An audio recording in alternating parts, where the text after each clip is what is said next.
ലോകത്തിലേക്ക് എത്തി.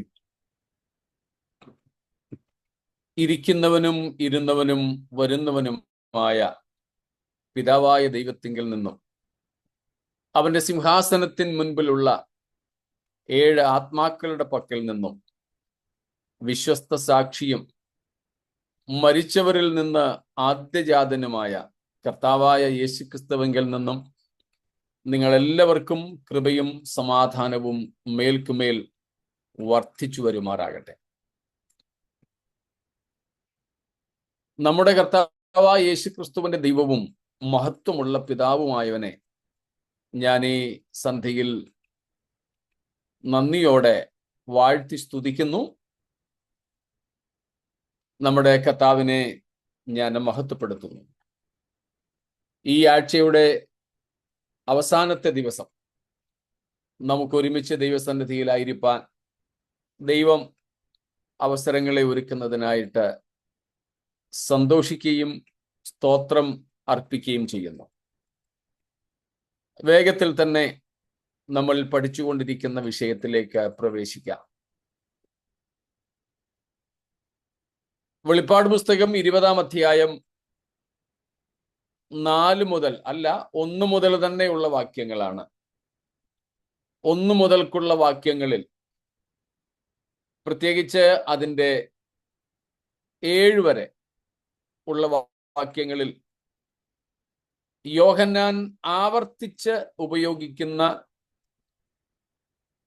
1000 ആണ്ട്, 1000 years, മില്ലേ ആനം എന്ന വിഷയത്തെയാണ് നമ്മൾ ഇപ്പോൾ പഠിക്കുന്നത്. യേശുക്രിസ്തുവിന്റെ 1000 ആണ്ടത്തെ വാഴ്ച, അത് യേശുക്രിസ്തുവിന്റെ നിത്യവാഴ്ചയ്ക്ക് ഒരു പ്രിഫേസ്, ഒരു മുഖവുര മാത്രം. That is not the ultimate. That is just an introduction, just a preface. ആത്യന്തികമായത് നിത്യതയാണ്. നിത്യത നാം കാത്തിരിക്കുന്നത്, ഞാൻ ഏതാണ്ട് എല്ലാ ദിവസവും പറയുന്ന കാര്യം ആവർത്തിക്കുന്നതിൽ ക്ഷമിച്ചാലും, ദൈവമക്കളായ നമ്മൾ കാത്തിരിക്കുന്നത് 1000 ആണ്ട് വാഴ്ചയ്ക്ക് വേണ്ടി അല്ല. എന്നാൽ അത് പ്രധാനമായും 2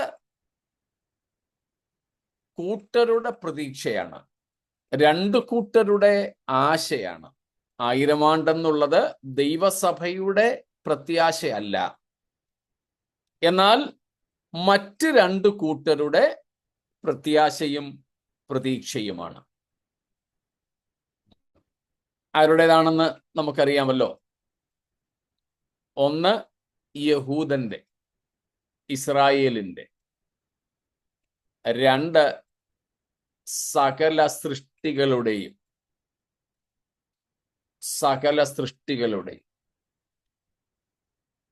So millennial kingdom of Jesus Christ is not the ultimate purpose or hope of the people of God, the church of God. But there are 2 other major groups who, with a travailing, expecting for that particular reign, and they are first the Israel and then the entire creation.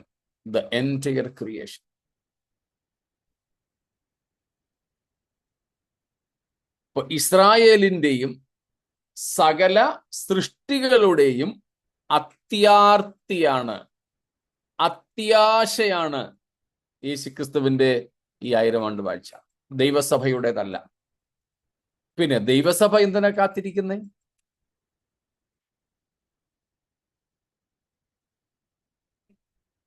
സ്തോത്രം.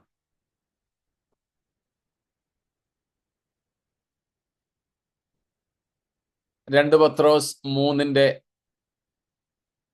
10, 11, 12 വായിച്ചു. 11, 12 കിടക്കുന്നത്, എന്നാലും 10 തൊട്ട് വായിച്ചു. 2 Peter 3, 10, 11 and 12. വേഗത്തിൽ ഭർത്താവിന്റെ ദിവസമോ കള്ളനെ പോലെ വരും. അതാണോ? വായിച്ചു. അന്ന് ആകാശവും കൊടുമുഴുക്കത്തോടുകൂടി ഒഴിഞ്ഞു പോകും. മൂലപദാർത്ഥങ്ങൾ കത്തിയൊഴിയും. ഭൂമിയും അതിലുള്ള പണികളും വെന്തു പോകുകയും ചെയ്യും. ഇങ്ങനെ ഇവ ഒക്കെയും അഴിഞ്ഞു പോകുകയായിരിക്കയാൽ ആകാശം ചുട്ടരിയുവാനും മൂലപദാർത്ഥങ്ങൾ വെന്തു ഉരുകുവാനും ഉള്ള ദൈവദിവസത്തിന്റെ വരവ് കാത്തിരുന്നും ബന്ധിപ്പെട്ടും കൊണ്ട് നിങ്ങൾ എത്ര വിശുദ്ധ ജീവനും ഭക്തിയും ഉള്ളവർ ആയിരിക്കണം. എന്നാൽ നാം അവന്റെ വാഗ്ദത്തപ്രകാരം നീതി വസിക്കുന്ന പുതിയ ആകാശത്തിനും പുതിയ ഭൂമിക്കുമായിട്ട് കാത്തിരിക്കുന്നു. അതുകൊണ്ട് പ്രിയമുള്ളവരെ, മതി. നമ്മൾ ദൈവത്തിന്റെ വാഗ്ദത്തപ്രകാരം നീതി വസിക്കുന്ന പുതിയ ആകാശത്തിനും പുതിയ ഭൂമിക്കുമായി കാത്തിരിക്കുന്നു. സ്തോത്രം. എന്നാൽ 1000 ആണ്ട് വാഴ്ച നമുക്കും സന്തോഷം തരുന്ന കാര്യമാണെന്ന് നമ്മൾ ഇന്നലെയും കണ്ടു. കാരണം കർത്താവിനോട് കൂടെ നമ്മളും നാടുവാഴികളായി വാഴും. കർത്താവിനോട് കൂടെ നാമും വാഴും. എന്നാൽ that is not our ultimate hope.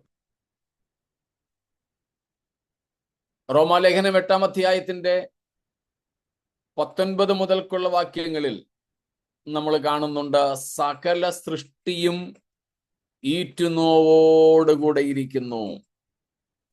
ഒത്തിരി പ്രാവശ്യം നമ്മൾ വായിച്ചിട്ടുള്ളതായതുകൊണ്ട് ഞാനങ്ങ് പറഞ്ഞു വിടുകയാണ്.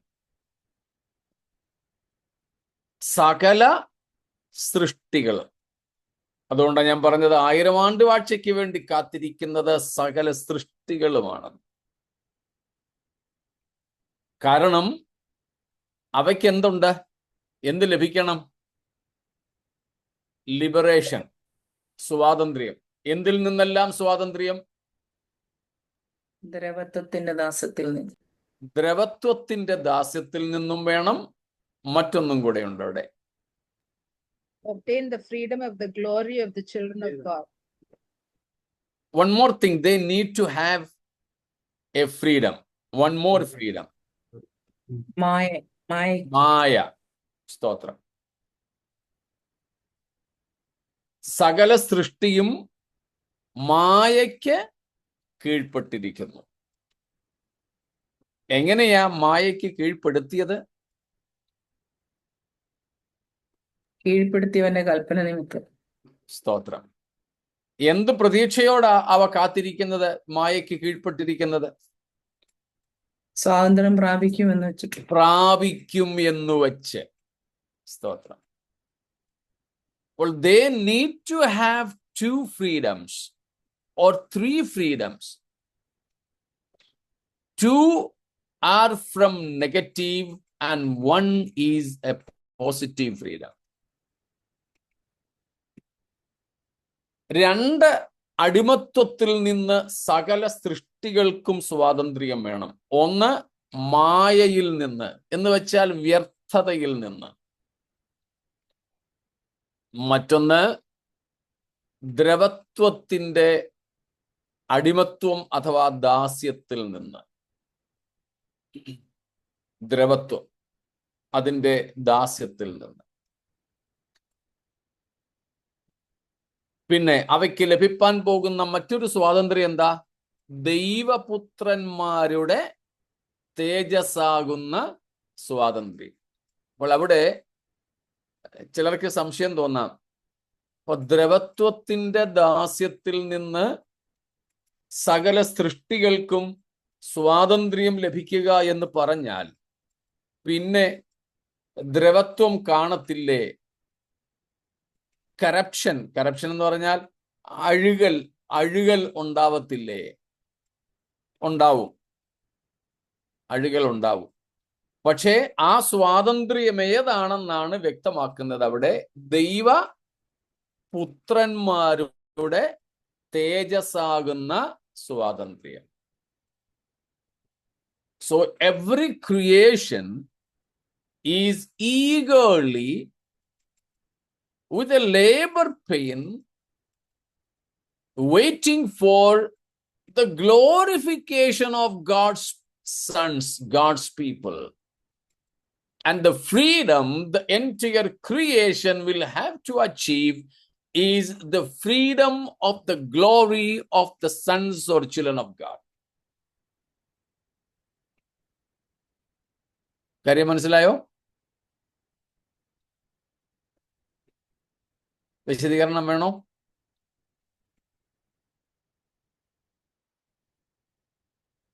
വേണ്ടിയില്ലെങ്കിൽ ഞാനങ്ങ് പോകും.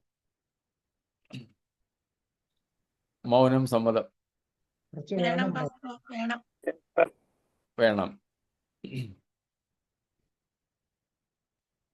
നമ്മൾ പറഞ്ഞിട്ടുള്ളതാണ്,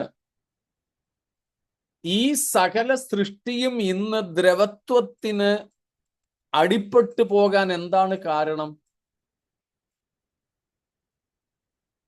Man lost his glory. Okay? It was because man losing his glory, the entire creation fell into mortality, or were subjected to the slavery or the bondage of decay. And to reverse it, what have to be done? Glorification of the sons of God. Simple. മനുഷ്യൻ പാപം ചെയ്ത് ദൈവ തേജസ് ഇല്ലാത്തവരായി തീർന്നപ്പോൾ, അല്ലെങ്കിൽ മനുഷ്യൻ പാപം നിമിത്തം ദൈവ തേജസ് നഷ്ടപ്പെടുത്തിയത് കാരണമാണ് സകല സൃഷ്ടിയും ദ്രവത്വത്തിന്റെ ദാസ്യത്തിന് അടിമകളായത്. അതിൽ നിന്ന് വിമോചനം പ്രാപിക്കണമെങ്കിൽ, ലിബറേഷൻ വേണമെങ്കിൽ, നേരെ അതൊന്ന് റിവേഴ്സ് ചെയ്യണം, തിരിച്ചിടണം. എന്തേ? എല്ലാ മനുഷ്യർക്കും തേജസ് ഏതായാലും ലഭിക്കുന്നില്ല. പിന്നെ തേജസ് ലഭിക്കുന്നത് ആർക്കേ ഉള്ളൂ? ദൈവത്തിന്റെ മക്കൾക്ക്. അങ്ങനെ നമ്മൾ തേജസ് പ്രാപിച്ചാൽ സൃഷ്ടികൾക്ക് സ്വാതന്ത്ര്യമായി. ഇപ്പൊ മനസ്സിലായോ അത്? സ്തോത്രം. മായ ഈസ് ഫ്യൂട്ടിലിറ്റി, വ്യർത്ഥത, ഇല്യൂഷൻ. സ്തോത്രം. So the entire creation is under the bondage of futility as well as decay or corruption. ഇതിൽ നിന്നാണ് മോചനം വേണ്ടത്. അതിന് നമ്മുടെ തേജസ്കരണമാണ്. അതുകൊണ്ടാണ് നമ്മൾ അവിടെ വായിക്കുന്നത്, ദൈവപുത്രന്മാരുടെ വെളിപ്പാടിനായി എല്ലാ സൃഷ്ടികളും കാത്തിരിക്കുന്നു. ഇപ്പം വ്യക്തമായോ?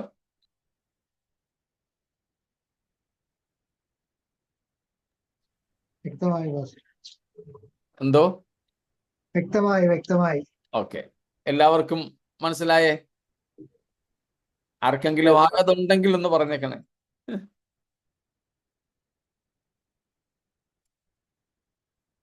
സ്തോത്രം. നമ്മൾ സിലബസ് കംപ്ലീറ്റ് ചെയ്യാൻ വേണ്ടി ക്ലാസ് എടുക്കുക അല്ലെന്ന് നിങ്ങൾക്ക് അറിയാമല്ലോ. അതുകൊണ്ടാണ് ഞാൻ ഇടയ്ക്കിടയ്ക്ക് ചോദിക്കുന്നത്. അപ്പോൾ ഈ സ്വാതന്ത്ര്യം സൃഷ്ടികൾക്ക് ലഭിക്കുന്ന, സൃഷ്ടികൾ ഈ സ്വാതന്ത്ര്യം അനുഭവിക്കുന്ന ഒരു കാലഘട്ടം കൂടെയാണ് യേശുക്രിസ്തുവിന്റെ 1000 ആണ്ട് വാഴ്ച. നമുക്ക് ഈ 1000 ആണ്ട് വാഴ്ചയ്ക്ക് മുമ്പ് തന്നെ തേജസ്കരണം ലഭിച്ചിരിക്കുന്നത് കൊണ്ട് 1000 ആണ്ട് വാഴ്ച നമ്മെ സംബന്ധിച്ച് വലിയ കാര്യമല്ല. അത് ജഡവാസികളായ മനുഷ്യർക്കും ഈ ദ്രവത്വത്തിന് കീഴ്പ്പെട്ടിരിക്കുന്ന സൃഷ്ടിക്കും വേണ്ടി മാത്രമുള്ളതാണ്. അതുകൊണ്ടാണ് പറഞ്ഞത് നമ്മുടെ പ്രതീക്ഷയും പ്രത്യാശയും പത്രോസ് പറഞ്ഞതുപോലെ നീതി വസിക്കുന്ന പുതുവാന ഭൂമികൾക്ക് വേണ്ടിയാണ്, ഇളകാത്ത രാജ്യത്തിന് വേണ്ടിയാണ്. 1000 ആണ്ട് വാഴ്ചയും നിത്യമല്ല. 1000 ആണ്ടിന് ശേഷം അതിന് മാറ്റമുണ്ട്. യേശുക്രിസ്തു 1000 ആണ്ട് വാഴുന്ന ഈ ഭൂമി തന്നെ പുതുതാക്കപ്പെടും. അപ്പൊ അതിന് മാറ്റം ഉണ്ടാവും. ഇത്രയും കാര്യങ്ങൾ വ്യക്തമാണോ? സ്തോത്രം. അപ്പോൾ ഈ 1000 ആണ്ട് വാഴ്ചയെക്കുറിച്ചുള്ള 3 പ്രധാനപ്പെട്ട തത്വങ്ങൾ, സിദ്ധാന്തങ്ങളായിരുന്നു നമ്മൾ ഇന്നലെ ചിന്തിച്ചത്. അതിൽ വേദപുസ്തകം നമ്മെ പഠിപ്പിക്കുന്ന ആശയം pre millennial reign of Christ, Advent of Christ. 1000 ആണ്ട് വാഴ്ചയ്ക്ക് മുമ്പ് യേശു കർത്താവ് തൻ്റെ വിശുദ്ധന്മാരുമായി ഭൂമിയിലേക്ക് വരികയും അതിനുശേഷം ഈ ഭൂമിയിൽ 1000 ആണ്ട് കർത്താവ് വാഴുകയും ചെയ്യും എന്നുള്ള സഹസ്രാബ്ദാൽ പൂർവവാദമാണ് വേദപുസ്തകം നമ്മെ പഠിപ്പിക്കുന്നതും നമ്മൾ 1-ാം നൂറ്റാണ്ട് മുതൽ ദൈവസഭ വിശ്വസിച്ചു വരുന്നതും. അത്രയുമാണ് നമ്മൾ പറഞ്ഞ് ഇന്നലെ നിർത്തിയത്. അത്രയും കാര്യങ്ങളിലും എന്തെങ്കിലും വിശദീകരണം ആവശ്യമുണ്ടോ?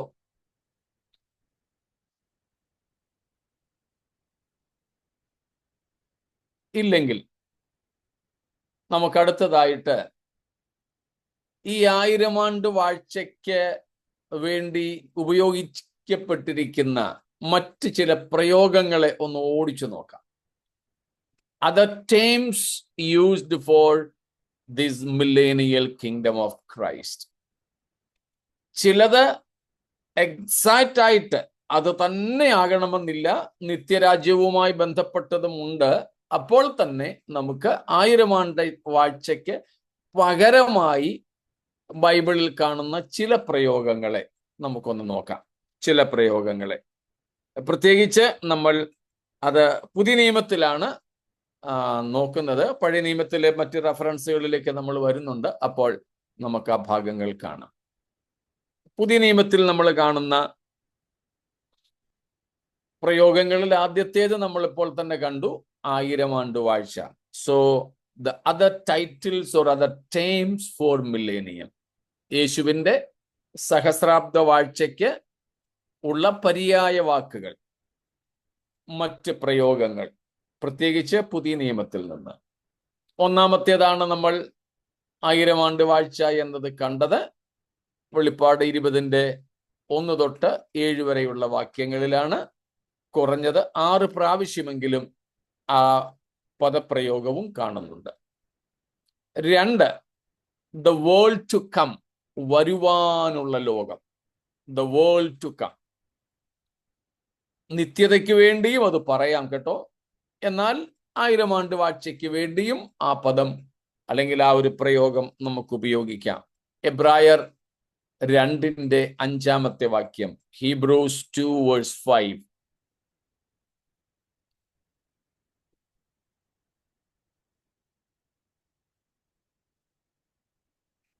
വരുവാനുള്ള ലോകമല്ലേ? നാം പ്രസ്താവിക്കുന്ന ഭാവി ലോകം. ഭാവി ലോകം. ഓക്കെ, ഭാവി ലോകം. ഭാവി ലോകം. ഭാവി ലോകത്തെ അവൻ ദൂതന്മാർക്കല്ലല്ലോ കീഴ്പ്പെടുത്തിയത്. സ്തോത്രം. അപ്പൊ മനുഷ്യർക്ക് വേണ്ടിയുള്ളതാണത് ഭാവി ലോകം. ഭാവി ലോകം എന്നുള്ളത് ആത്യന്തികമായി നിത്യതയാണെങ്കിലും അതിൻ്റെ തുടക്കം 1000 ആണ്ട് വാഴ്ചയിൽ നിന്നായതുകൊണ്ട് നമുക്ക് അങ്ങനെ പറയുന്നതിലും തെറ്റില്ല. മറ്റൊന്നാണ് the kingdom of heaven, the kingdom of God. 2 പ്രയോഗങ്ങളുമുണ്ട്. 2ആയിട്ടോ ഒരുമിച്ചോ നിങ്ങൾക്കത് കുറിക്കാം. കിങ്ഡം ഓഫ് ഹെവൻ, സ്വർഗരാജ്യം. സ്വർഗരാജ്യം ഇതിനെല്ലാം നിത്യതയുമായി ബന്ധമുണ്ട് കേട്ടോ. എന്നാൽ നിത്യതയുമായി മാത്രമല്ല 1000 ആണ്ട് വാഴ്ചയുമായും ഇവയ്ക്ക് ബന്ധമുണ്ട് എന്നാണ് നമ്മൾ പറയുന്നത്. കിങ്ഡം ഓഫ് ഹെവൻ, സ്വർഗരാജ്യം. മത്തായി 5:10 വാക്യം, മാത്യു 5:10. ഒത്തിരി പ്രയോഗങ്ങൾ സ്വർഗരാജ്യം എന്ന് മത്തായിയുടെ സുവിശേഷത്തിലാണ് നാം കൂടുതലായിട്ട് കാണുന്നത്. സ്വർഗരാജ്യം. മറ്റൊന്നാണ് അതിനോട് ചേർത്തുള്ളത് ദൈവരാജ്യം, കിങ്ഡം ഓഫ് ഗോഡ്, ദൈവരാജ്യം. മാർക്ക് 1:14, മർക്കോസ് 1:14 വാക്യം, ദൈവരാജ്യം സമീപിച്ചിരിക്കുന്നു.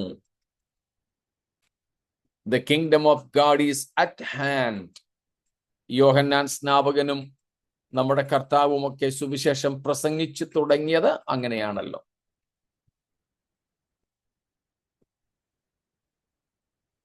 അതുപോലെ തന്നെ കർത്താവ് പ്രാർത്ഥിക്കാൻ പഠിപ്പിച്ചതും സ്വർഗസ്ഥനായ ഞങ്ങളുടെ പിതാവേ എന്ന് തുടങ്ങിയതിൽ നിന്റെ രാജ്യം വരയണമേ, ദൈവരാജ്യം വരയണമേ.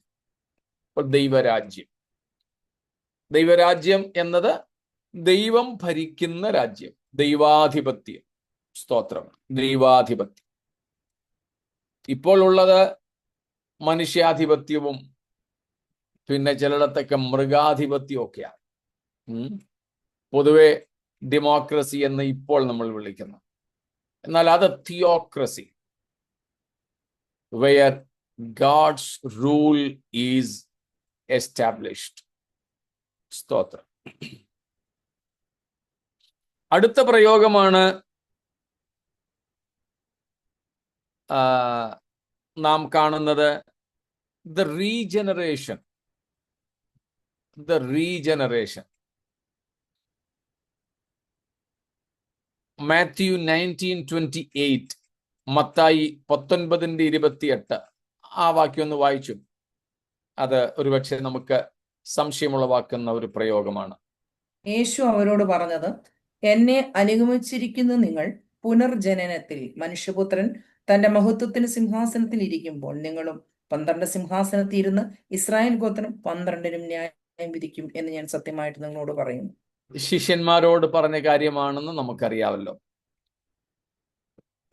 എല്ലാം വിട്ട് ഞങ്ങൾ നിന്നെ അനുഗമിച്ചിരിക്കുന്നു, ഞങ്ങൾക്ക് എന്ത് കിട്ടുമെന്നൊക്കെ ചോദിക്കുമ്പോൾ കർത്താവ് പറയുകയാണ് പുതുജനനത്തിൽ. അല്ലെ, പുതുജനനം എന്നല്ലേ മലയാളത്തിൽ നമ്മൾ വായിച്ചത്? പുനർജനനം. ഈ പുനർജനനം, ഈ റീജനറേഷൻ എന്ന പദം 2 മാത്രമാണ് പുതിയ നിയമത്തിലുള്ളത്. Only 2 usages or 2 references for this particular word regeneration in the New Testament. One is here and another one is in Titus. തീത്തോസിന്റെ ലേഖനത്തിലാണ് മറ്റൊരെണ്ണം ഉള്ളത്. പുനർജനന സ്നാനം, പുനർജനനം. അവിടെ രക്ഷയെ സംബന്ധിച്ചാണ് പറയുന്നത്. A renovation of A person. ഇവിടെ നമ്മൾ കാണുന്നത് renovation of the earth. The same word and same connotation is used for the earth also. ഇപ്പം ശിഷ്യന്മാരോട് കർത്താവ് പറയുകയാണ്, നിങ്ങൾ എല്ലാം വിട്ടിട്ട് എന്നെ അനുഗമിച്ചാൽ നിങ്ങൾക്ക് എന്ത് കിട്ടും?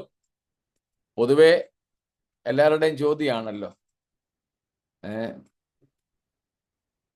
കൊമേഴ്സ്യലൈസ്ഡ് വേൾഡ് ആണ് ഇന്നത്തേത്. വാണിജ്യവൽക്കരിക്കപ്പെട്ട ഒരു ലോകം. ഈ വാണിജ്യ ലോകത്തിൽ ലാഭത്തിന് മാത്രമാണ് പ്രാധാന്യം.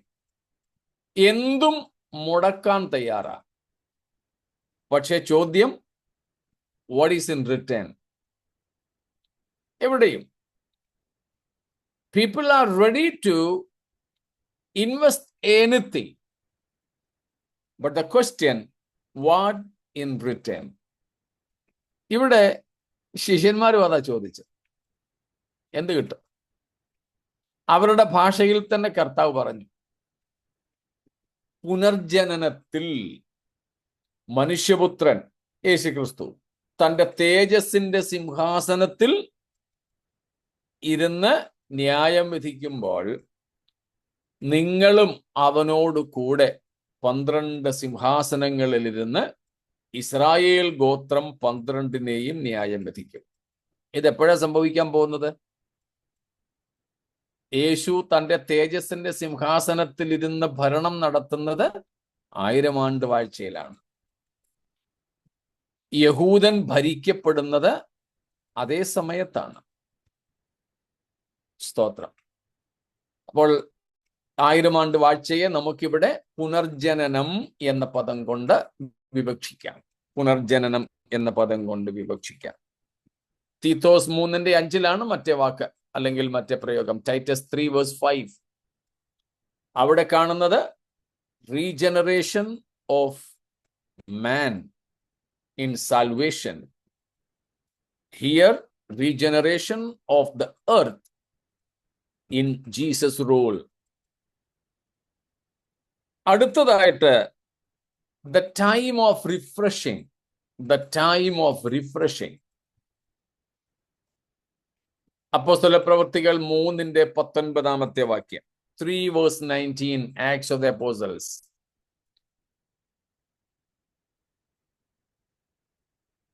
എങ്ങനെയാ അവിടെ കാണുന്നത്? ആശ്വാസകാലങ്ങൾ. ആശ്വാസകാലങ്ങൾ വരികയും. ആശ്വാസകാലങ്ങൾ.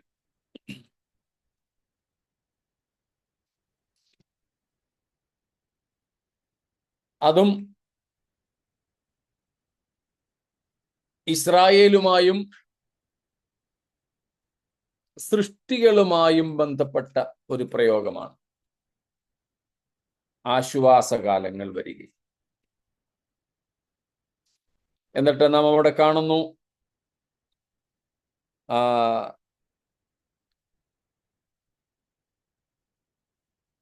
നിങ്ങൾക്ക് മുൻ നിയമിക്കപ്പെട്ട ക്രിസ്തുവായ യേശുവിനെ അവൻ അയക്കുകയും ചെയ്യും. അപ്പോൾ യേശു ക്രിസ്തുവിന്റെ അഥവാ മശിഹായുടെ മടങ്ങിവരവിലാണ് യഹൂദന് ആശ്വാസകാലങ്ങൾ ഉള്ളത്, ആശ്വാസകാലങ്ങൾ വരുന്നത്. അടുത്ത വാക്യം കൂടെ വായിച്ചു. 21 മലയാളത്തിൽ 21 അവൻ ലോകാരംഭം മുതൽ തന്റെ വിശുദ്ധ പ്രവാചകന്മാർ മുഖാന്തരം അരുളി ചെയ്തൊക്കെയും യഥാസ്ഥാനത്താക്കുന്ന കാലം വരുമോളം സ്വർഗം അവനെ കൈക്കൊള്ളേണ്ടതാകുന്നു. നമ്മൾ കഴിഞ്ഞ ദിവസങ്ങളിൽ കണ്ടതുപോലെ ലോകാരംഭം മുതൽ വിശുദ്ധ പ്രവാചകന്മാർ മുഖാന്തരം അരുളി ചെയ്ത ഒരു കാലം, ആ കാലം വരുവോളം സ്വർഗം യേശുക്രിസ്തുവിനെ കൈക്കൊള്ളേണ്ടതാകും.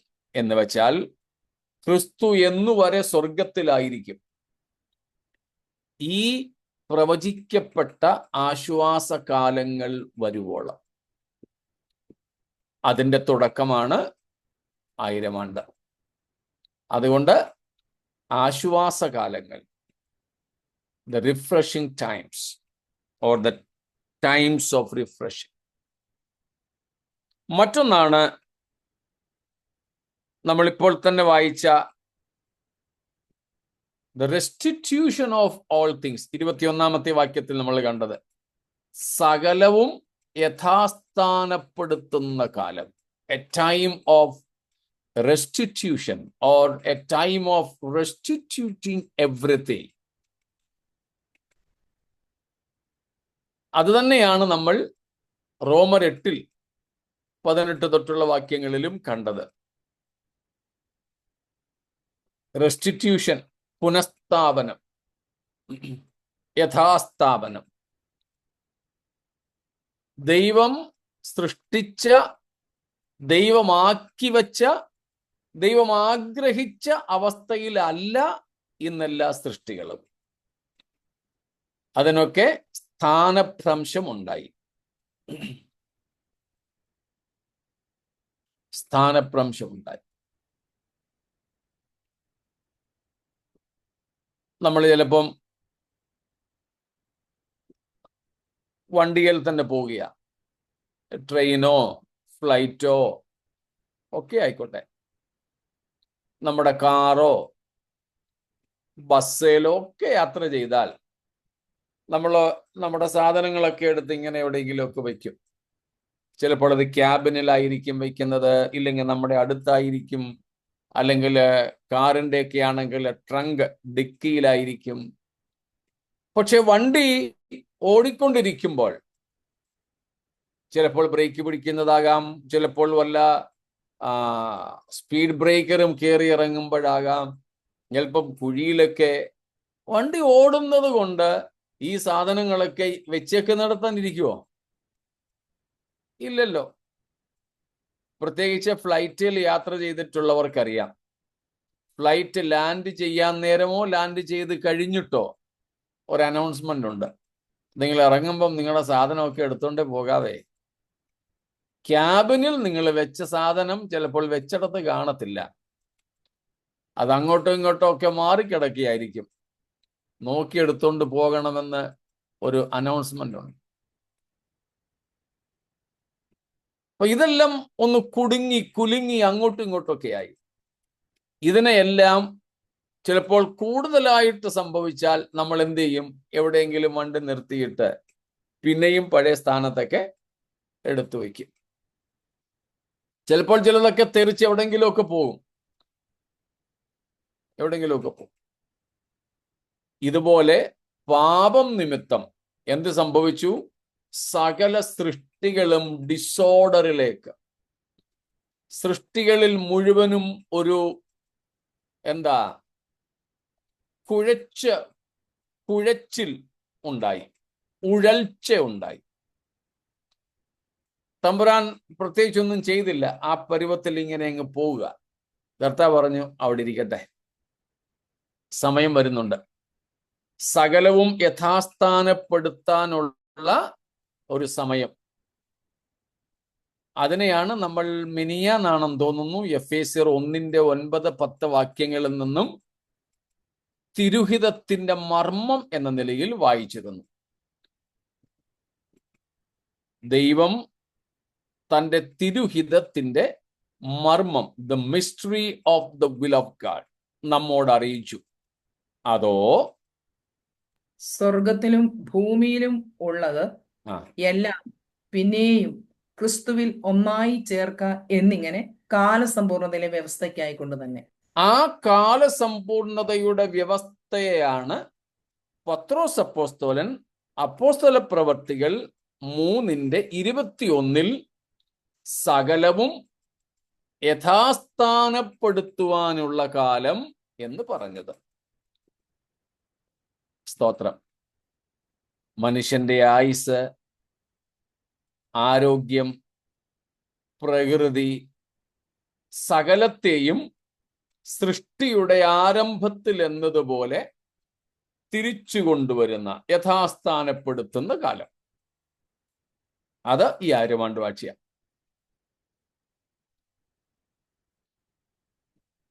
അതുകൊണ്ടാണ് A time of restitution of all things എന്ന് നാം അവിടെ വായിക്കുന്നത്.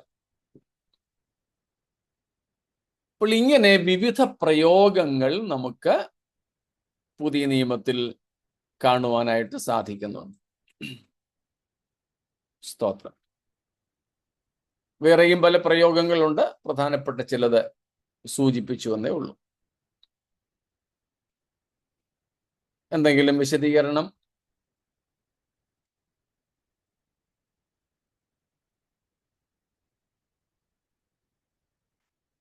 ഇല്ല. എങ്കിൽ അടുത്തതായി നമുക്ക് കഴിഞ്ഞ 2 ദിവസങ്ങളായിട്ട് ഞാൻ പറഞ്ഞുകൊണ്ടിരിക്കുന്ന ആ വിഷയത്തിലേക്ക് കടക്കാം. അതായത്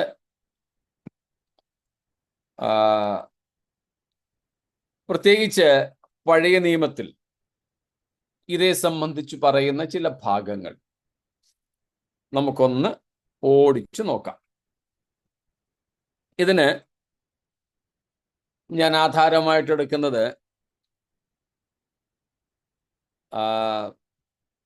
ഹെൻറി അലൻ അയൺസൈഡ് എന്ന് പറയുന്ന ഒരു അമേരിക്കൻ ബൈബിൾ ടീച്ചറിന്റെ ക്രമീകരണമാണ്.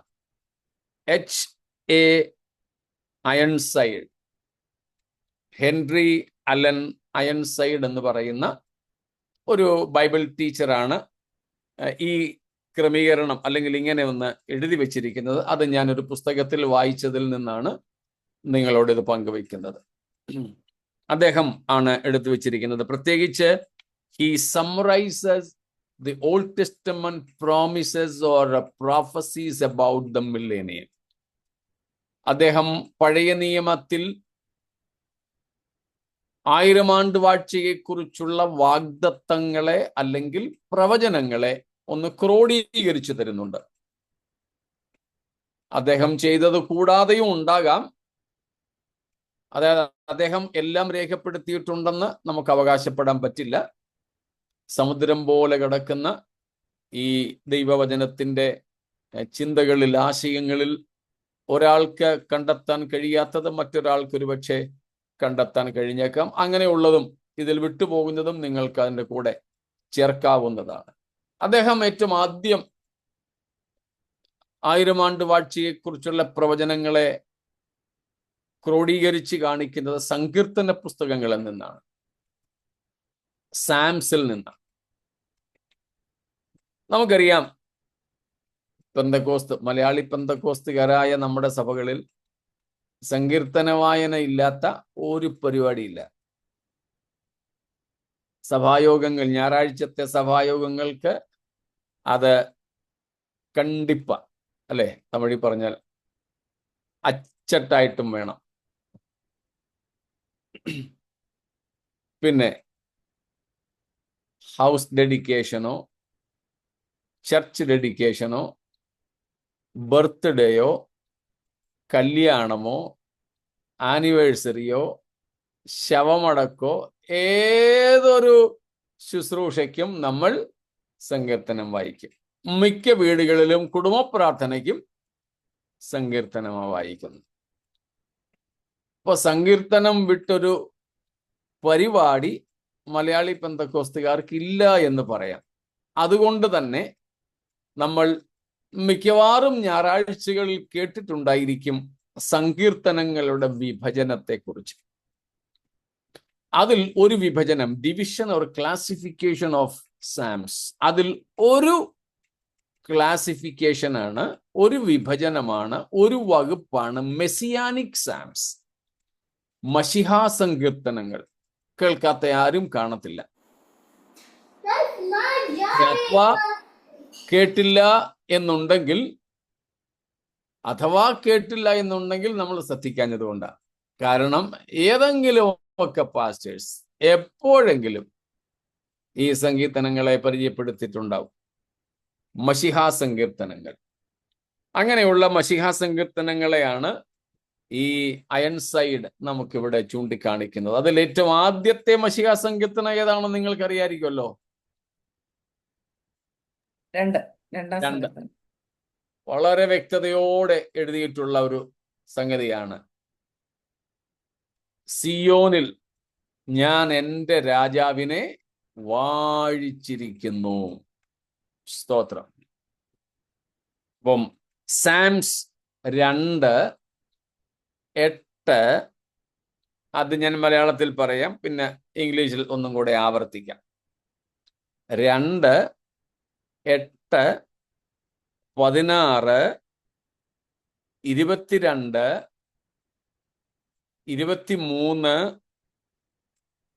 24, 34, 35, 34 വാക്യമല്ല, എല്ലാം സങ്കീർത്തനമാട്ടോ, വാക്യം ഒന്നും അതിനകത്തില്ല. 34, 35, 40, 41, നമ്മൾ കല്യാണത്തിനൊക്കെ വായിക്കുന്ന 45, 68, 69, 72, 89, 102, 110, 118 ഇതേ സംഗതികൾ ഇംഗ്ലീഷിലും കൂടെ ഒന്ന് പറയാം. ആർക്കെങ്കിലും മലയാളത്തിൽ പറഞ്ഞത് കിട്ടിയില്ലെങ്കിൽ, കാരണം കേരളത്തിന് പുറത്ത് ജനിച്ചു വളർന്നവർ നമ്മുടെ കൂട്ടത്തിൽ ഉള്ളത് കൊണ്ടാണ് ഞാൻ ഇടയ്ക്ക് ഇംഗ്ലീഷും കൂടെ ഒക്കെ ഉപയോഗിക്കുന്നത്. ആരും പ്രയാസപ്പെടരുത്, തെറ്റിദ്ധരിക്കരുത്. ഇതറിഞ്ഞുകൂടാത്ത ചിലർ വിചാരിക്കും ഇങ്ങനെ എന്തിനാ ഇംഗ്ലീഷും കൂടെ ഒക്കെ പറയുന്നതെന്ന്. ചിലർ ആവശ്യപ്പെടാറുണ്ട്, ചില വാക്കുകളും ചില പ്രയോഗങ്ങളും അവർക്ക് മനസ്സിലാകാത്തത് കൊണ്ട്. അപ്പം കേരളത്തിന് പുറത്ത് ജനിച്ചു വളർന്ന മലയാളികൾ തന്നെയാണ്, പക്ഷെ മലയാള ഭാഷയുമായിട്ട് അവർക്ക് വലിയ പരിചയമില്ലാത്തത് കൊണ്ട് അവർക്ക് വേണ്ടിയാണ് ഇംഗ്ലീഷ് ഭാഷ ഇടയ്ക്ക് ഉപയോഗിക്കുന്നത്. തെറ്റിദ്ധരിക്കരുത്, ബുദ്ധിമുട്ടും ഉണ്ടാകരുത്, സദയം സഹകരിച്ചാലും. സാംസ് 2:8, 16, 22, 23, 24, 34, 35, 40, 41, 45, 68, 69, 72, 89, 102, 110, 118. 118. ഇവിടങ്ങളിലെല്ലാം യേശുക്രിസ്തുവിന്റെ രാജവാഴ്ചയെ കുറിച്ച് പറയുന്നു. നമ്മൾ കഴിഞ്ഞ ദിവസവും വായിച്ചതാണ് 89-ാമത്തെ സങ്കീർത്തനത്തിൽ നിന്ന് അതിന്റെ 3-4 വാക്യങ്ങളൊക്കെ.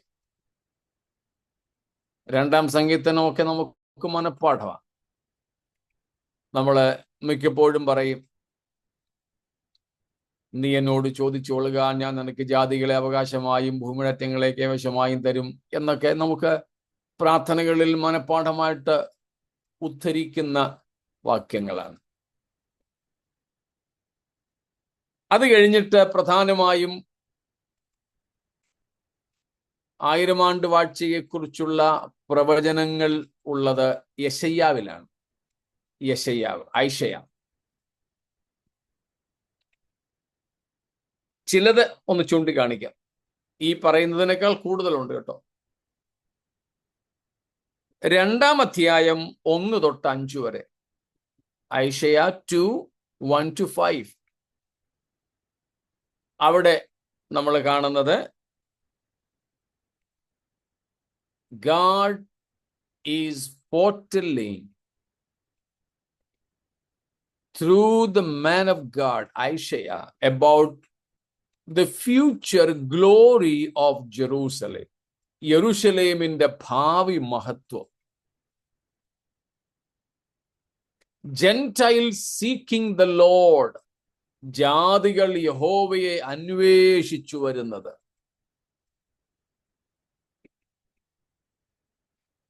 Gentiles rushing to the temple. ദേവാലയത്തിലേക്ക് ജാതികൾ ഒഴുകി വരുന്ന കാര്യം.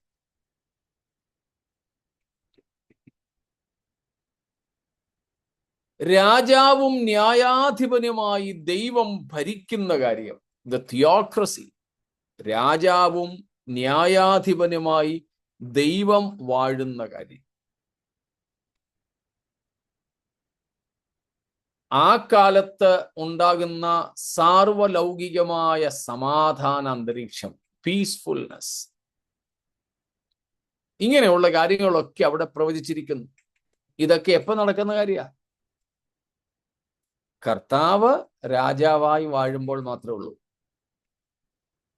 സ്തോത്രം. അവിടെ 1000 ആണ്ടെന്നൊന്നും എഴുതിയിട്ടില്ല. പക്ഷേ ഇന്ന് നമുക്കറിയാം ഈ കാര്യങ്ങളൊക്കെ നടക്കുന്നത് ഇതുവരെ നടന്നിട്ടില്ല. ഈ പറയപ്പെട്ടിരിക്കുന്ന കാര്യങ്ങളൊന്നും ഇതുവരെ സംഭവിച്ചിട്ടില്ല. ഇപ്പോൾ സംഭവിക്കാൻ യെരൂശലേമിൽ ദേവാലയവും ഇല്ല.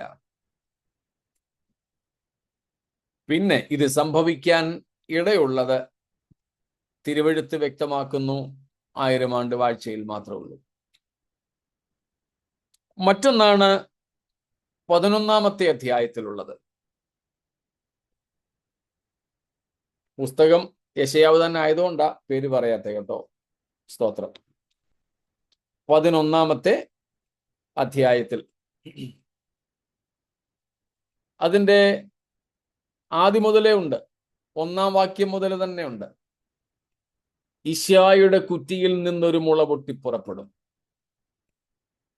അവന്റെ വേരുകളിൽ നിന്നുള്ള ഒരു കൊമ്പ് ഫലം കായ്ക്കും, അവന്റെ മേൽ യഹോവയുടെ ആത്മാവ് വസിക്കും. 3-ാം വാക്യത്തിൽ അവന്റെ പ്രമോദം യഹോവ ഭക്തിയിൽ, പിന്നെ ന്യായപാലനം ചെയ്യുന്ന കാര്യം. 4-ാം വാക്യത്തിൽ നീതിയോടെ ന്യായം പാലിച്ചു കൊടുക്കുന്ന കാര്യം. അങ്ങനെ 4-ാം വാക്യം വരെ ക്രിസ്തുവിന്റെ ഭരണ സ്വഭാവങ്ങളെ കുറിച്ച് പറയും. The nature or characteristics of Christ's rule, or rather, what can you expect from the ruler, the king? രാജാവിൽ നിന്ന്, ക്രിസ്തുവിൽ നിന്ന് എന്ത് പ്രതീക്ഷിക്കാമെന്നാണ്, അവൻ എങ്ങനെ ഉള്ളവനായിരിക്കുമെന്നാണ്, അവൻ ആരായിരിക്കും എന്നുള്ളതാണ് 1 തൊട്ട് 4 വരെ, അല്ലെങ്കിൽ 5 വരെ എന്ന് പറയാം. 6-ാം വാക്യം തൊട്ട് കാണുന്നത് ആ സമയത്തെ പ്രകൃതിയെക്കുറിച്ച്. മൃഗങ്ങൾ, ഇഴജന്തുക്കൾ, വിഷപ്പാമ്പുകൾ ഉൾപ്പെടെ ഉള്ളവയുടെ സ്വഭാവം എങ്ങനെയായിരിക്കും. അതുകൊണ്ടാണ് നമ്മളിത് പഠിച്ച ആദ്യത്തെ ദിവസം തന്നെ ഞാൻ ഈ 6 തൊട്ടുള്ള വാക്യങ്ങളെ കുറിച്ച് പറഞ്ഞായിരുന്നു. അവിടെ നമ്മൾ കാണുന്നു ചെന്നായി, കുഞ്ഞാട്, പുള്ളിപ്പുലി, കോലാട്ടുകുട്ടി, പശുക്കിടാവ്, ബാലസിംഹം, തടിപ്പിച്ച മൃഗം, പിന്നെ 7-ാം വാക്യത്തിൽ പശു, കരടി, കുട്ടികൾ, സിംഹം, കാള. 8-ാം വാക്യത്തിൽ മുല കുടിക്കുന്ന കുഞ്ഞ്, സർപ്പം, സർപ്പത്തിന്റെ പൊത്ത്. ഇതെല്ലാം ഇവിടെ എഴുതിയിരിക്കുന്ന കാര്യങ്ങളൊക്കെ എന്ന് നടക്കുന്ന കാര്യമാണ്. യേശു രാജാവായി ഭൂമിയിൽ വസിക്കുമ്പോഴാണ്. ഇതൊന്നും നിത്യതയിലെ കാര്യമല്ല. അന്ന് പറഞ്ഞതുപോലെ നിത്യതയിൽ ഈ പറഞ്ഞ പശുവും ആടും ചെമ്മരിയാടും സിംഹവും പുലിയും കരടിയും സർപ്പവും ഒന്നും കാണത്തില്ല. സ്തോത്രം. യേശുവിനെ ചുമന്ന കഴുത പോലും കാണത്തില്ല അവിടെ. ആകെ കൂടെ ഒരു പ്രാവശ്യം മാത്രം വാ തുറന്ന് പ്രവചിച്ചതും ദൈവദൂതനെ കണ്ടതുമായ ബിലയാമിന്റെ കഴുതയും കാണില്ല.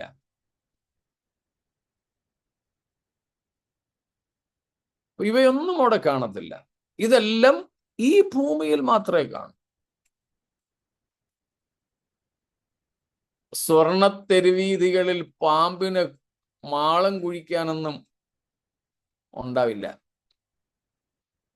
ഇത് ഇവിടുത്തെ കാര്യമാണ്. ഇവിടെ ഞാൻ ഇപ്പൊ നാട്ടില് വളരെയധികം മതങ്ങൾക്കും ദൈവങ്ങൾക്കും ദൈവവിശ്വാസങ്ങൾക്കും ഒക്കെ എതിരെ സംസാരിക്കുന്ന ഒരു കക്ഷിയുണ്ട്. മൈത്രേയൻ എന്നും പറഞ്ഞ ഒരാള്. നിങ്ങൾ ആരെങ്കിലും ഒക്കെ ചിലപ്പോൾ ടിവിയിലും ഒക്കെ കണ്ടിരിക്കും. ഇന്നലെ നമ്മുടെ മീറ്റിങ്ങിന് ശേഷം ഒരു ചെറിയ ക്ലിപ്പ് എനിക്ക് കിട്ടി. അതിൽ അദ്ദേഹം പറയുന്നു, ദൈവം എന്തോ ഒരു മരമണ്ടനായ ദൈവം. നമ്മളൊക്കെ ആണെങ്കിൽ 1 or 2 അബദ്ധങ്ങൾ പറ്റിയാൽ അതിൽ നിന്നെങ്കിലും പഠിക്കും. ഈ ദൈവത്തിന് നമ്മളത്രയും പോലും ബുദ്ധിയില്ല. ഇത്രയേറെ അബദ്ധങ്ങൾ ഉണ്ടായിട്ടും ഇങ്ങനെ ഇതുവരെ ഒന്നും പഠിച്ചിട്ടില്ല, പിന്നെയും അബദ്ധങ്ങൾ ചെയ്തുകൊണ്ടിരിക്കുക. അതിനയാൾ പറഞ്ഞത്, ഒരു ദിവസം തന്നെ എത്രമാത്രം മനുഷ്യക്കുഞ്ഞുങ്ങളാ ജനിക്കുന്നേ. ഈ ദൈവം വിശ്വാസികൾ പറയുന്നത് പോലെ നമ്മളെയൊക്കെ സൃഷ്ടിക്കുന്ന ഒരാളാണെങ്കിൽ ഈ ദൈവം എന്നെയും നിങ്ങളെയും പോലെയുള്ള അബദ്ധങ്ങളെ ഉണ്ടാക്കിയിട്ട് പിന്നെയും നൂറുകണക്കിന് പിള്ളേരെ ഓരോ ദിവസവും എന്തിനാ ജനിക്കാൻ അനുവദിക്കുന്നത്? എന്നിട്ട് പുള്ളിക്കാരൻ പറയാ, എനിക്ക് ഇതുവരെ മനസ്സിലായിട്ടില്ല ഈ കൊതുകിനെ എന്തിനാ ദൈവം സൃഷ്ടിച്ചെന്ന്. കൊതുകിനെ കൊണ്ട് എന്തുപയോഗ?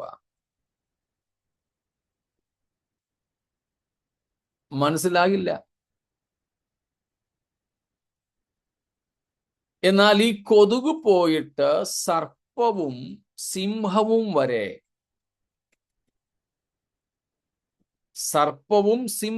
വരെ ഒരു സൃഷ്ടിയെയും വേറെ ഒരു സൃഷ്ടിയെയും വേറെ ഒരു ജീവിയെയും ആക്രമിക്കാതെ രമ്യതയിൽ കഴിയുന്ന ഒരു കാലം വരുന്നു. ഇതിനെല്ലാം ഇപ്പോൾ കാണുന്ന ഡിസോർഡേഴ്സിന്, ഇപ്പോൾ കാണുന്ന എല്ലാ ഉഴൽച്ചകൾക്കും കാരണം മനുഷ്യന്റെ പാപമാണ്. നമ്മൾ നേരത്തെ കണ്ടു.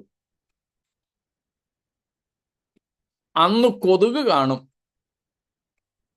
1000 ആണ്ട് വാഴ്ചയിൽ കൊതുക് കാണും, പക്ഷെ ആരുടെയും രക്തം കുടിക്കത്തില്ല.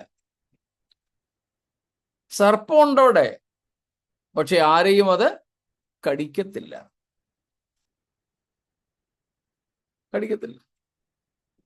സിംഹമുണ്ട്, പുലിയുണ്ട്, ഇതെല്ലാം കാളയെപ്പോലെ പുല്ല് തിന്നും.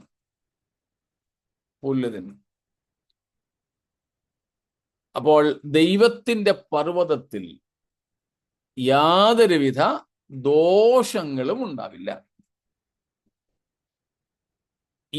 ഈ അനുഭവങ്ങളെല്ലാം ഉണ്ടാകുന്നത് കർത്താവായ യേശു ഈ ഭൂമിയിൽ ഭരിക്കുമ്പോഴാണ്. ഇന്ന് പല ഭരണാധിപന്മാരും രാഷ്ട്രീയ പാർട്ടികളും അവകാശം പറഞ്ഞുകൊണ്ടാണ് വോട്ട് തേടുന്നത്. ഞങ്ങൾ സമത്വസുന്ദരമായ ഒരു ഭാവി ലോകം നിങ്ങൾക്കുണ്ടാക്കാം, ഞങ്ങൾ വരുമ്പം എല്ലാം ശരിയാകും. അർത്ഥം മനസ്സിലാവുന്നുണ്ടല്ലോ. പക്ഷേ വല്ലതും ശരിയായോ? ആകുമോ? അവരെ കുറ്റം പറഞ്ഞിട്ട് കാര്യമില്ല. ഭരണത്തിലേറുന്ന രാഷ്ട്രീയ പാർട്ടികളെ കുറ്റം പറഞ്ഞിട്ട് കാര്യമില്ല. ഇന്ന് പ്രതിപക്ഷത്തിരിക്കുന്നവരായിരുന്നു ഭരണം നടത്തിയിരുന്നതെങ്കിലും ഇതൊക്കെ തന്നെ സംഭവിക്കും. പിന്നെ ഹിന്ദിയിൽ പറയുന്നത് പോലെ 19 20 का फर्क होता बस. അല്പസ്വല്പം വ്യത്യാസങ്ങൾ ഉണ്ടായിരുന്നേക്കാം, അതല്ലാതെ ആര് ഭരിച്ചാലും ഇതൊക്കെ തന്നെയുള്ളൂ. അതുകൊണ്ടാണ് യഥാർത്ഥ ദൈവഭക്തന്മാർ പ്രത്യേകിച്ച് രാഷ്ട്രീയ പാർട്ടികളോട് കൂറുപുലർത്താൻ പോകാത്തത്.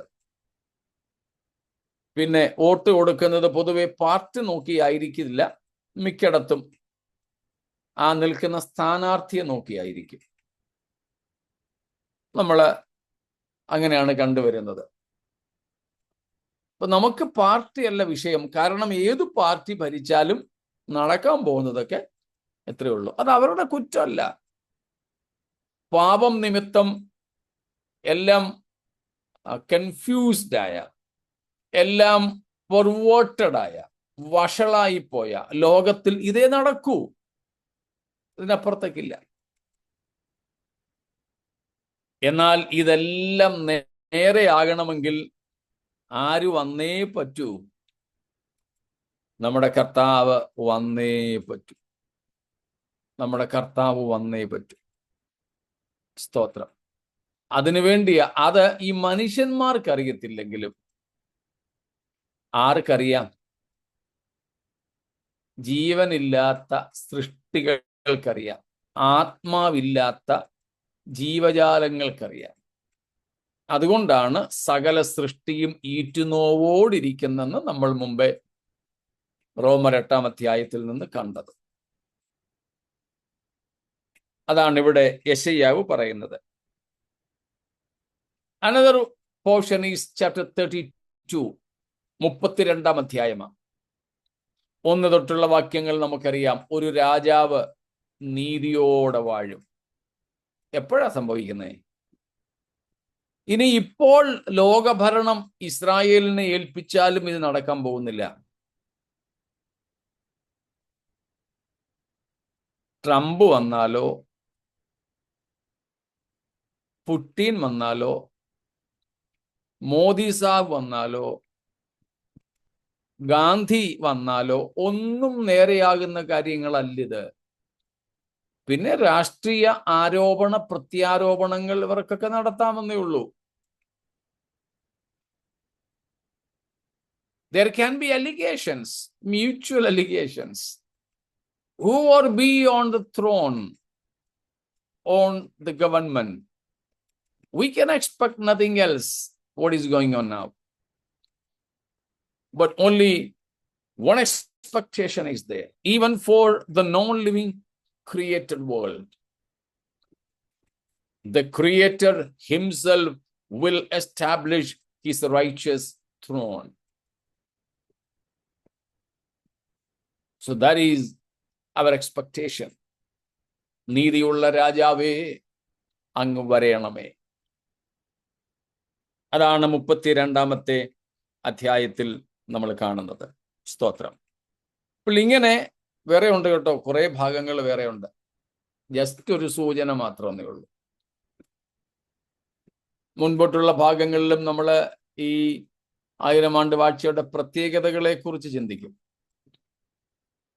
The characteristics of millennium. ആ സമയത്ത് ഓരോന്നിന് ഓരോ റെഫറൻസുകൾ നമുക്ക് എടുക്കാം. അന്നേരം കൂടുതലായിട്ടുണ്ടാവും. ഇപ്പോൾ ഒരു സൂചന മാത്രം തന്നു വിടുന്നു. നെക്സ്റ്റ് ഈസ് ജെരമായ, യിരെമ്യാ പ്രവചനത്തിലുള്ളത്. 16-14-17, 16 verses 14 and 17. യിരെമ്യാവ് 16-14-17. അവിടെ നമ്മൾ കാണുന്നത് bringing back of Israel to the land.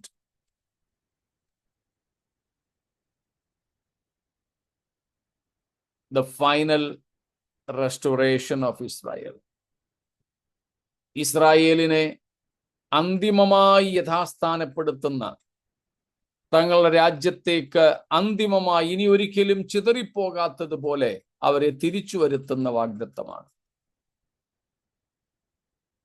31-34, 31-34.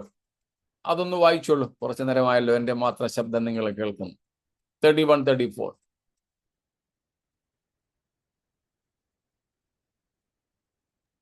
ഇനി അവരിൽ ആരും തന്റെ കൂട്ടുകാരനെയും തന്റെ സഹോദരനെയും യഹോവയെ അറിയുക എന്ന് ഉപദേശിക്കുകയില്ല. അവർ ആബാലവൃദ്ധം എല്ലാവരും എന്നെ അറിയും. ഞാൻ അവരുടെ അകൃത്യം മോചിക്കും. അവരുടെ പാപം ഇനി ഓർക്കുകയുമില്ല എന്ന് യഹോവയുടെ അരുളപ്പാട്. ആരും ആരെയും ഉപദേശിക്കേണ്ടി വരികയില്ല. എല്ലാവരും ആബാലവൃദ്ധം, ബാലന്മാർ തുടങ്ങി വൃദ്ധന്മാർ വരെ, ആബാലവൃദ്ധം യഹോവയെ അറിയും. ഇതെല്ലാം നടക്കുന്നത് കർത്താവിൻ്റെ 1000 ആണ്ട് വാഴ്ചയിലായിരിക്കും. 33-ന്റെ 14-17 വരെ, 33:14-17. അവിടെ കാണുന്നത് the righteous branch of David, ദാവീദിന്റെ നീതിയുള്ള മുള. നമുക്കറിയാം അത് യേശുവിനെ കുറിച്ചാണ് പറയുന്നത്. യേശുവിന്റെ രാജവാഴ്ചയെ കുറിച്ചാണ്.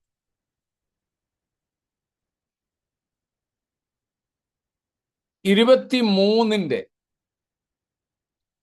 5-6, chapter 23 verses 5 and 6. അവിടെ നാം കാണുന്നത്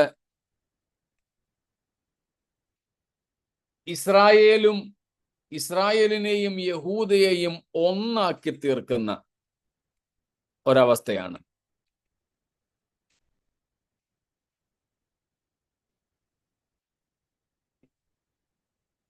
നിർഭയം അവർ വസിക്കുന്ന, ഒരുമിച്ച് വസിക്കുന്ന, നീതിയോടെ വസിക്കുന്ന അവസ്ഥ.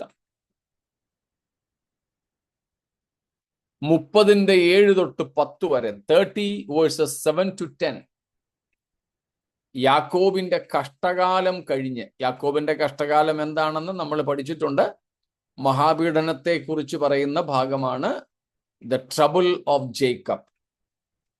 അതിനുശേഷം ഉണ്ടാകുന്ന സ്വാതന്ത്ര്യത്തെക്കുറിച്ച്, അവരുടെ ആരാധനയെക്കുറിച്ച്, സ്വസ്ഥതയെക്കുറിച്ച് ഒക്കെ പറയുന്നു. ഇങ്ങനെ യിരെമ്യാ പ്രവചനത്തിലും ധാരാളം ഭാഗങ്ങൾ യേശുക്രിസ്തുവിന്റെ 1000 ആണ്ട് വാഴ്ചയെക്കുറിച്ചുണ്ട്. പിന്നെ വരുന്നത് യെഹെസ്കേലാണ്, എസേക്കിയേൽ. 36:26 തൊട്ട് 29 വരെ, 26 to 29. അവിടെയും കാണുന്നത് റെസ്റ്റോറേഷൻ, യഥാസ്ഥാനം, റിപ്പൻറ്റൻസ്, ജനത്തിന്റെ മാനസാന്തരം, ക്ലെൻലിനെസ്, ശുദ്ധീകരണം, പ്രോസ്പെരിറ്റി, ദേശത്തിന്റെയും ജനത്തിന്റെയും അഭിവൃദ്ധി, സമൃദ്ധി, ഗോഡ് ആൻഡ് പീപ്പിൾ റിലേഷൻഷിപ്പ്, ദൈവവും മനുഷ്യനും തമ്മിലുള്ള യഥാർത്ഥത്തിലെ ആരോഗ്യകരമായ ബന്ധം, ഇവയെക്കുറിച്ചൊക്കെ പറയുന്നു. ഇതെല്ലാം സാധ്യമാകുന്നത് ഇന്നല്ല, അന്ന് മാത്രം.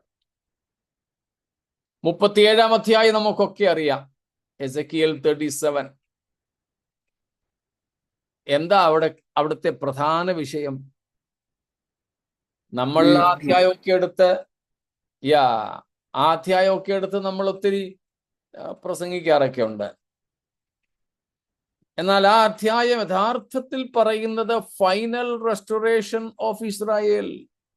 ചിതറിക്കിടക്കുന്ന ജീവനില്ലാത്ത അസ്ഥികളെ വീണ്ടും എഴുന്നേൽപ്പിച്ച് ഒരു സൈന്യമായി നിർത്തുന്നത്. ഇസ്രായേലിന്റെ എക്കാലത്തെയും നാശത്തിൽ നിന്ന് അവരെ വീണ്ടെടുത്ത് അവരെ വീണ്ടും യഥാസ്ഥാനപ്പെടുത്തുന്ന ഒരു ചിത്രമാണത്. അതുപോലെ 39-ാമത്തെ അധ്യായത്തിൽ the spirit, the unity of Israel, eternal obedience of Israel, ഇസ്രായേലിന്റെ പരിപൂർണമായ അനുസരണം, ഇസ്രായേലിന്റെ യഹൂദയും ഇസ്രായേലും തമ്മിലുള്ള ഐക്യത എന്നിങ്ങനെയുള്ള കാര്യങ്ങളൊക്കെ നാം ആ അധ്യായത്തിൽ കാണുന്നു. 48-ാമത്തെ അധ്യായം 35-ാമത്തെ വാക്യം, 48:35, അവിടെയാണ് നാം മില്ലേനിയൽ ടെമ്പിൾ, 1000 ആണ്ട് വാഴ്ചത്തെ ദേവാലയത്തെ പറ്റി കാണുന്നത്. ഇതെല്ലാം അന്ന് സംഭവിക്കുന്ന കാര്യങ്ങളാണ്.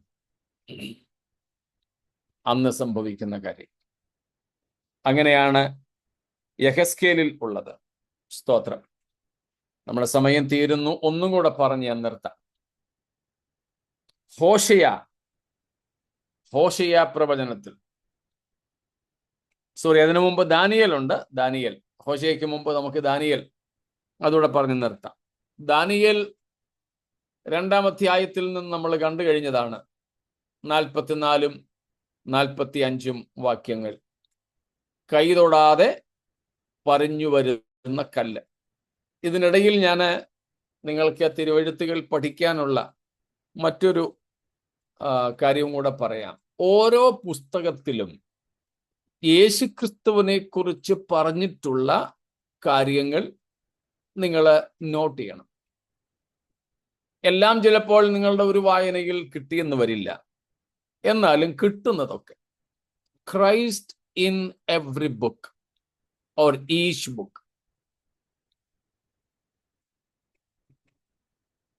ചിലയിടത്ത് നമുക്ക് വ്യക്തതയോടെ കാണാം, ചിലയിടത്ത് അത്ര വ്യക്തമായിരിക്കില്ല. അതിനെക്കുറിച്ചുള്ള ഒത്തിരി പാട്ടുകളും ഒത്തിരി പ്രഭാഷണങ്ങളും ഒക്കെ നിങ്ങൾ കേട്ടിട്ടുണ്ടായിരിക്കും. ഉൽപ്പത്തി പുസ്തകത്തിൽ സ്ത്രീയുടെ സന്തതിയാണ്,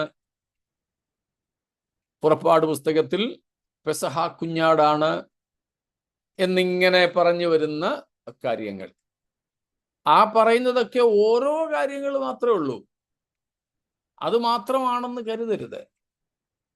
അല്ലാതെ ഉൽപ്പത്തി പുസ്തകത്തിൽ യേശുക്രിസ്തുവിനെ കുറിച്ച് പറയുന്ന വേറെ പല ഭാഗങ്ങളുണ്ട്. അങ്ങനെ ഓരോ പുസ്തകത്തിലും Christ in each book of the Bible നിങ്ങളുടെ വ്യക്തിപരമായ പഠനത്തിനായിട്ട് പറയുക. ഞങ്ങൾ ഉപദേശിമാർക്കൊക്കെ ആണെങ്കിൽ ആ വിഷയം എടുത്താൽ വർഷങ്ങളോളം സഭകളിൽ പ്രസംഗിക്കാനുള്ള പ്രസംഗക്കുറിപ്പുകൾ അതിനകത്തിലുണ്ട്. വേറെ ഒന്നുമല്ല പ്രസംഗിക്കുന്നതും ക്രിസ്തുവിനെ കുറിച്ച് തന്നെ ആണെന്ന് മാത്രം. വളരെ